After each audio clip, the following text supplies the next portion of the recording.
Chers amis, bonjour. Mes passions d'un hébreu cette semaine. Comment faire autrement que de ne pas parler des élections, pardon, et de la situation politique de cette espèce de Mavoï Satoum, c'est-à-dire de voie sans issue dans laquelle nous nous trouvons. En tant qu'électeur relativement libre, j'ai l'intention de m'abstenir. Oui, ne souriez pas. Je ne mettrai rien dans la fente de l'urne car il s'agit d'un acte sensuel infructueux. Le désenchantement politique n'est pas de l'indifférence citoyenne et mon refus de voter exprime une détermination constante à m'investir dans le processus démocratique. L'école nous enseigna que la démocratie devait révéler le gouvernement du peuple par et pour le peuple, un séduisant aphorisme au relent tranchant. Nous l'acceptions d'ailleurs, et nous continuons de l'accepter pour beaucoup, sans émettre aucun doute. Et parvenus aujourd'hui à l'âge adulte, nous pensons détenir collectivement les clés du pouvoir. L'illusion de celle-ci pouvait paraître édifiante, malgré une totale impuissance que nous reconnaissons.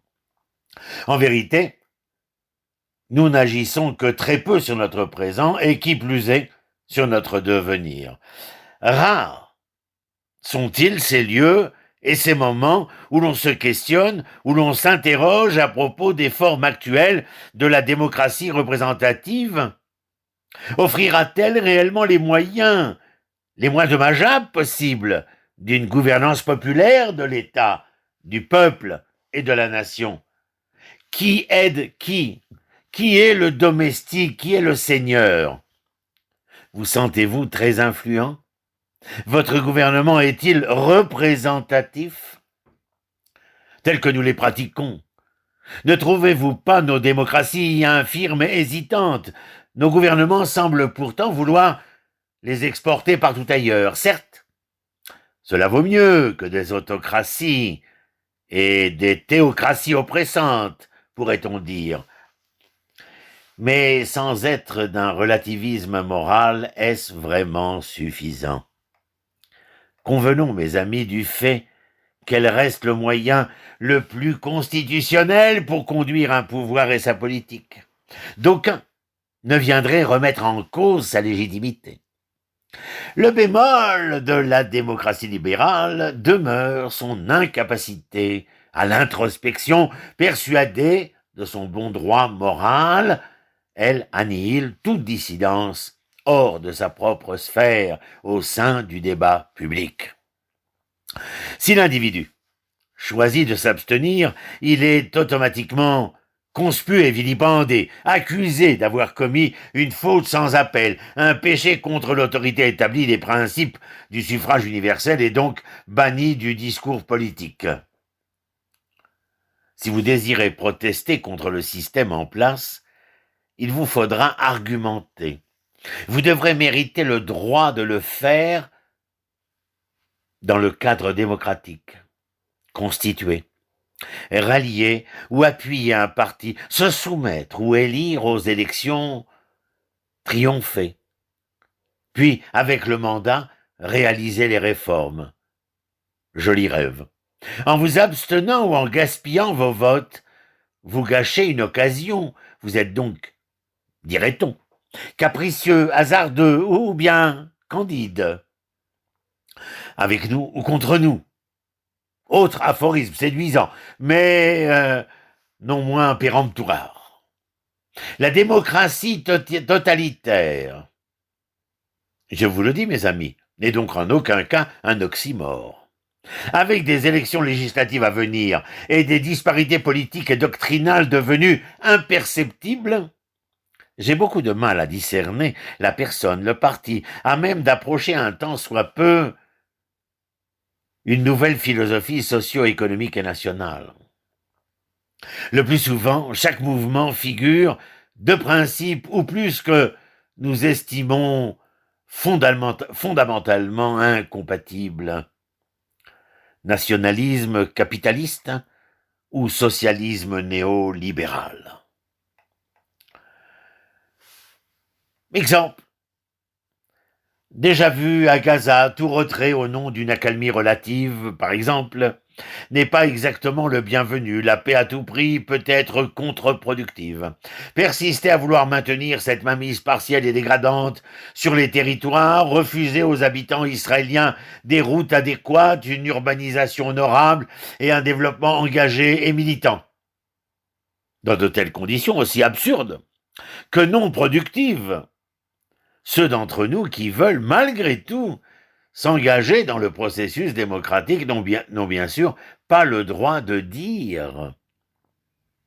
Nous n'aimons aucun des partis, et à moins d'une renaissance politique, nul n'est le bienvenu.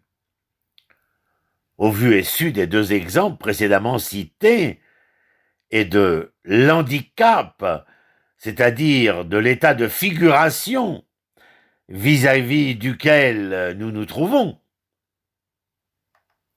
en Occident, les sondages montrent le sens et l'entendement des abstentions. Plus de 30% des électeurs iraient voter si le vote n'avait aucun parti pris. Peut-être devrions-nous alors former un mouvement intitulé « Aucun candidat ne mérite ma voix ». Ce qui pose bien évidemment la question de savoir s'il est judicieux d'accorder les malingres taux de participation simplement à l'indolence des votants. Non point, mes amis.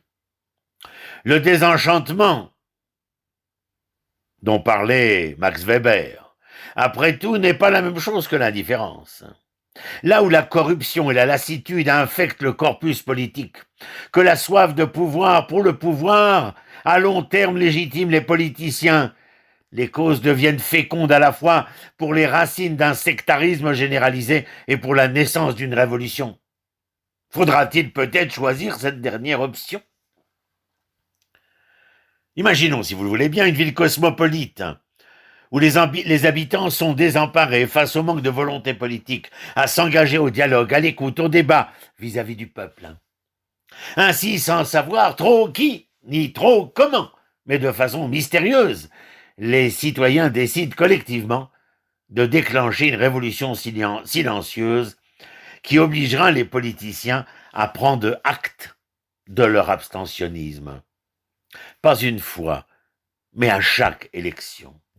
Certes, ces derniers sont naturellement estimés comme nuls et non avenus. Ils sont donc couramment mis au rebut par un libre choix de la majorité. Et disons-le, c'est la majorité qui compte selon eux. Mais que se passerait-il si une majorité de la population, avec un taux de participation un taux de non-participation exceptionnellement élevé, décidait donc de s'abstenir? Comment les politiciens et le monde démocratique pourraient-ils les ignorer?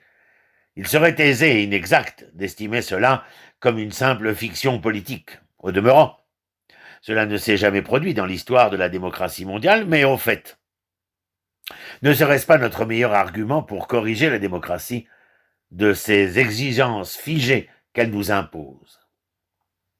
En clair, mes amis, si l'abstention obtient une majorité suffisante, ils empêcheront toute représentation, les abstentionnistes empêcheront toute représentation démesurée d'un parti.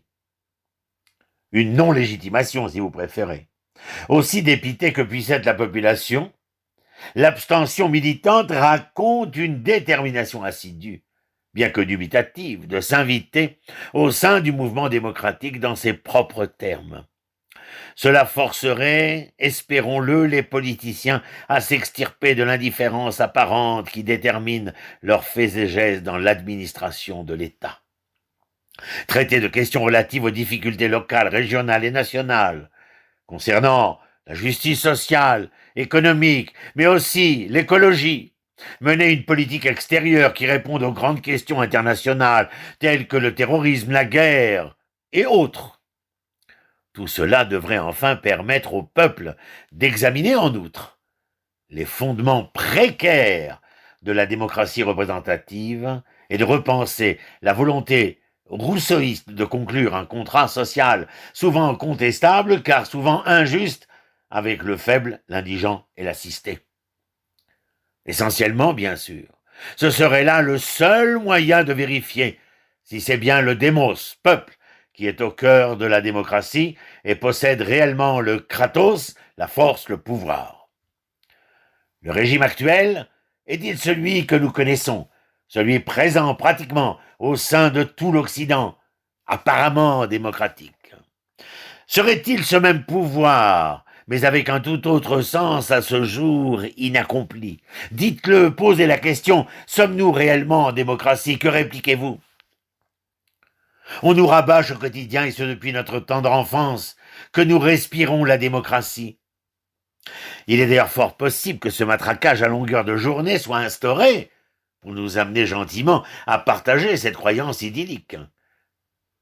La complexité essentielle dans cette problématique demeure la propension vraie de la représentation politique. D'aucuns affirment que nous vivons dans une démocratie représentative. Celle-ci est généralement mise en opposition avec la démocratie directe où les citoyens prendraient une part active à la législation publique. À mon humble avis, il me paraît évident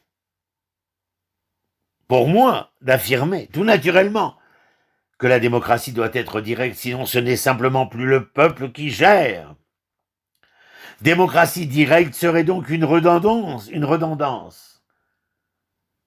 Si cela n'est guère son fondement structurel, il nous faudra assurément tirer les sonnettes d'alarme et prévenir des dérives auxquelles nous conduisent toutes les formes de représentation dissidentes. Chacun de nous peut constater comment les affaires sont menées. Les prétendus légats du peuple cessent souvent de servir ce dernier.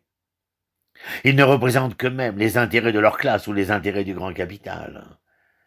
Alors crachons le morceau et cessons cette mascarade de soi-disant démocratie et crions la vérité.